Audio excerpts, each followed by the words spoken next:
Good Thursday morning, I think, right? Thursday? Each day, it's Groundhog Day. Every day seems to run together here. We have a busy morning. We have a 10 o'clock weekly debrief every Thursday at 10 a.m. We debrief how the week went and also how our positions are looking pretty good this week with our positions on Vail Resorts, China with FXI, also on Brazil with our EWZ, and then also got long Goldman Sachs yesterday. So we're going to debrief that at 10, and then I have a 11 a.m. Investors Inspiration webinar, easy for me to say.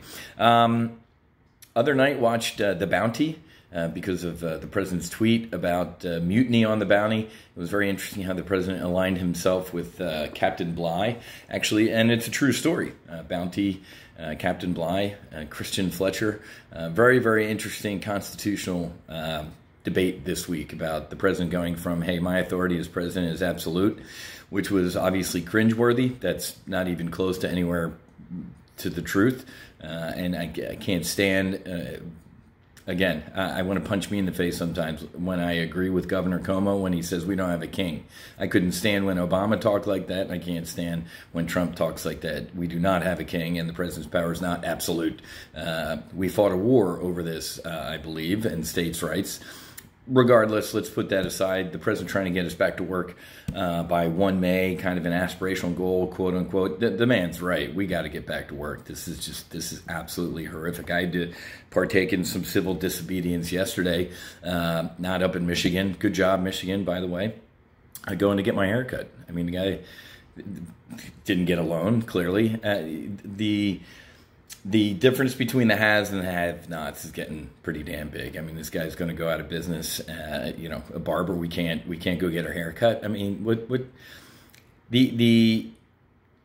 again, with the constitutional debate, the Constitution isn't a suicide pact, right? We're not all going to be dead laying around the Constitution in the, the National Archives or something. So there's the Constitution hermetically sealed and all of America's dead. No, that's not how it works. But the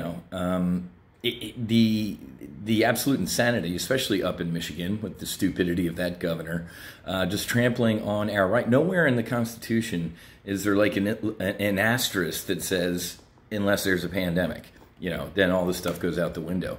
Pretty sure when they were signing that thing, we were having a smallpox outbreak. I mean, the Constitution is designed to stand firm and make it through times like this. So one of the things I wanted to cover as well, because a lot of people are confused, the picture from Jim Cramer's show the other day, Dow sees best week since 1938, 60 million Americans are unemployed.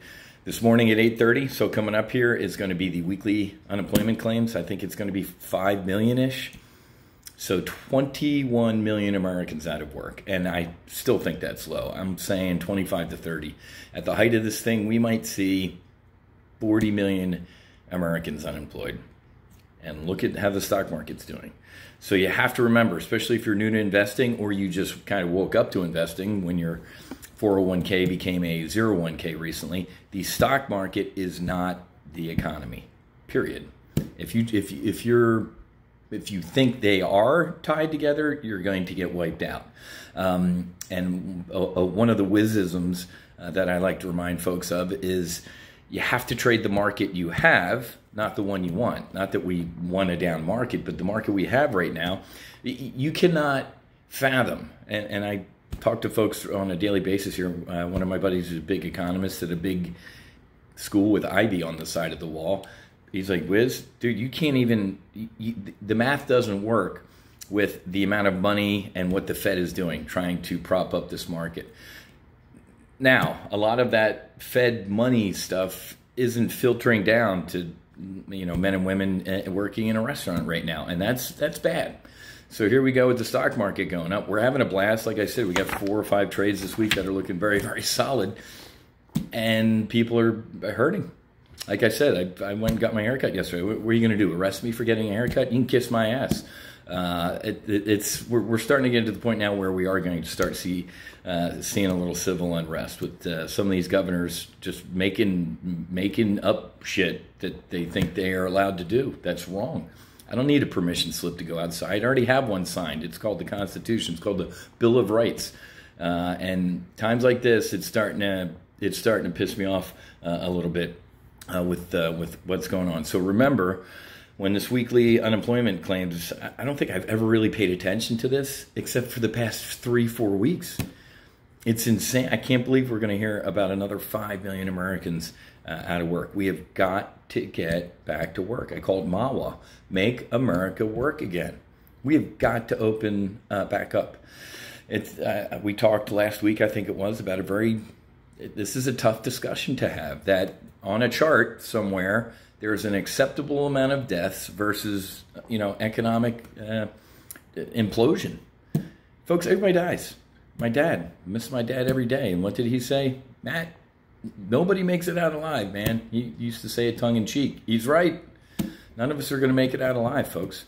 So at the end of the day, do we just kind of shelter in place and continue to suck on our thumb in the fetal position? Or do we get on our feet, man, and say, we'll mourn those who die, we'll try and do our best, we'll try and socially distance or keep away from old folks, or we have to mitigate risk. It's just like flying an F-18 Hornet or being an options trader.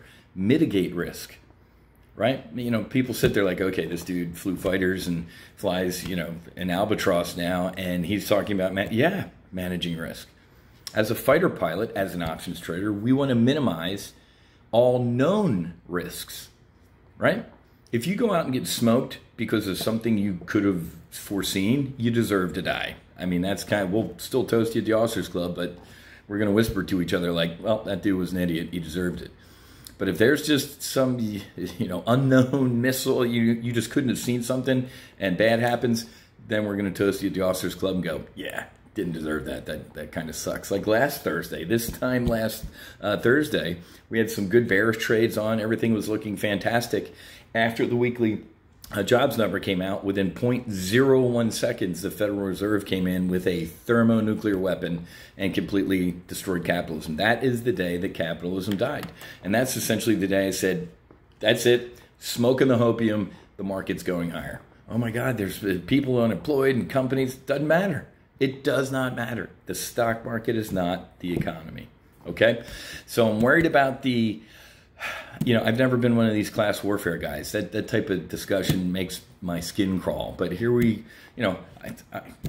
know a lot of business owners that didn't get approved for this Paycheck Protection Act. It already ran out of money, and Congress isn't getting around anytime soon to allocating more money. So you pay your taxes. You're a law-abiding citizen, especially in the state of California, and you wake up to the governor saying we're going to give $500 to every illegal immigrant. You didn't get a nickel from the government, but illegal immigrants in the state of California, they're going to give cash to.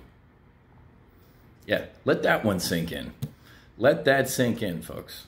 Now, that's in the state of California, but the Republic of California. I'm sorry about that. So I'm starting to get concerned that all the liquidity that's being pumped into the market by the Fed, by the Treasury, ain't getting to the people who need it. The dude who cuts my hair. Don't make fun of it. I did pay for it. I actually overpaid for it. I haven't been going out drinking and partying and doing all that stuff. So guess what? A little bit more disposable income. Throw that stuff around, man. If whatever you would have spent on a nice dinner out or buying drinks for your buddies, man, if you can pay that forward, pay it forward, because people need everybody needs help at various times in their life. I remember being on Texas unemployment after 9/11. Right? Going to be a rich airline pilot, and now Susie's waiting tables at an Italian restaurant, and I'm working 5 jobs. Thankfully, our reserve squadron got mobilized, so that was great. I turned into a reserve bum, but man, I've been there. It's easy to see the highs when you've had some lows. So make sure we're all taking care of each other, being good wingmen, and helping each other out. So. Hopefully, I want to be wrong about the jobs number at 8:30. I'd love it. I can't even believe we're using an M word, million. Probably 5 million more Americans. And like I'm saying, that's on the low side. So the main reason I wanted to shoot this video this morning was because folks who have joined Top Gun Options recently, really haven't smoked the hopium yet that the Fed and the Treasury are saying we're going to do whatever it takes to stabilize financial markets. That's great for us. It's not necessarily great for America. And some other time, over a beer or dinner or something like that, we can all sit down and talk, because the debt that we're adding to this country is staggering. At the end of the day, 2, 3, 4 years from now, the dollar is not going to be worth anything. You're going to be shopping. You're going to go to get a loaf of bread with a wheelbarrow full of cash. I'm not even kidding. So I get right now that talking about who's going to pay for all this is a little whatever, but that's the way I think. Nothing's free, man. Remember, the government doesn't have one penny to its name.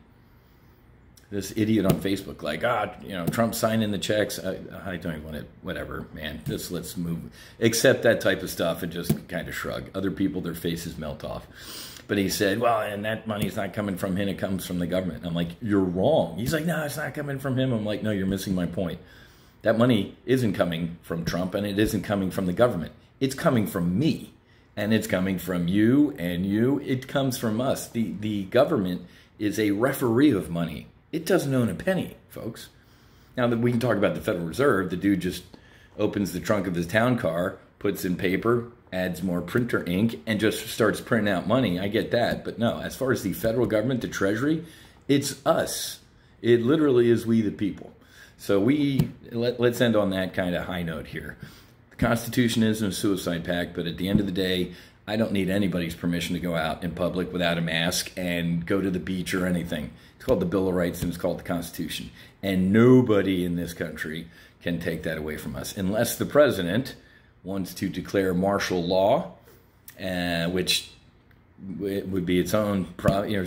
One of the reasons China hasn't invaded yet is because there's 300 million guns in the United. I think we're the world's 4th largest army. So be careful, government. You're starting to poke the bear. You're starting to poke a sleeping giant here, and I don't think you're going to like the results there. Keep an eye on each other. Be a good wingman. I'll see many of my members here at 10 o'clock for the weekly debrief. 11 o'clock over at Investors Inspiration. Have a great rest of your day. Happy hunting. Make sure you hedge, and God bless. I'll talk to you guys later.